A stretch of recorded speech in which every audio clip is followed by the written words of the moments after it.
క్రైస్తవ జనవరి 21వ తేదీ 2025 మంగళవారం కొరకు ఏర్పాటు చేయబడిన ఈ రోజు దేవుని వాక్య వాగ్దానం సామెతల గ్రంథము 9వ అధ్యాయము 11వ వచనం.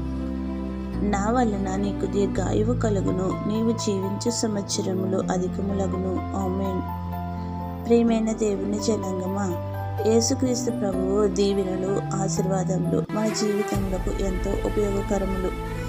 ఆయన యందు భయభక్తులు కలిగి ఆరాధించుచు కీర్తించుచు గణపరచుచు ఎల్లప్పుడూ ఆయన సన్నిధి వాసులుగా ఉంటే ఎంత సంతోషము, ఎంత ఉత్సాహము.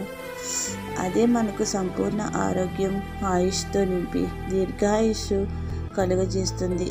అందుకే దీర్ఘాయుషు కలుగ చేయవాడను నేనేనని ఆయన వాక్యం ద్వారా వాగ్దానం ఇస్తున్నాడు.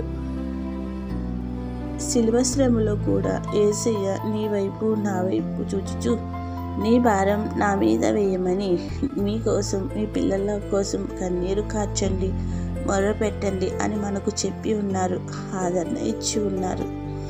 కావున వేదనలతో కుషించిపోకుండా, వాటి యందు లక్ష్య పెట్టకుండా, లక్ష్య పెట్టుట ద్వారా ఆరోగ్యం పాడు చేసుకుని ఆయుష్ని కోల్పోక మన సమస్యల భారం యేసుక్రీస్తుపై వేసి ఆయన కృపయందే ఆనుకుని దేవుని సన్నిధిలో సంతోషగానములతో మన ప్రార్థనలు మొరలను ఆయనకు సమీపంలో చేరి వినిపించుచు జీవితంలో అధికమైన సంవత్సరములను కలిగి ఉండే భాగ్యములను అనుగ్రహిస్తున్న వాగ్దానముపై గురిపెట్టి పొందుకోగలగాలి.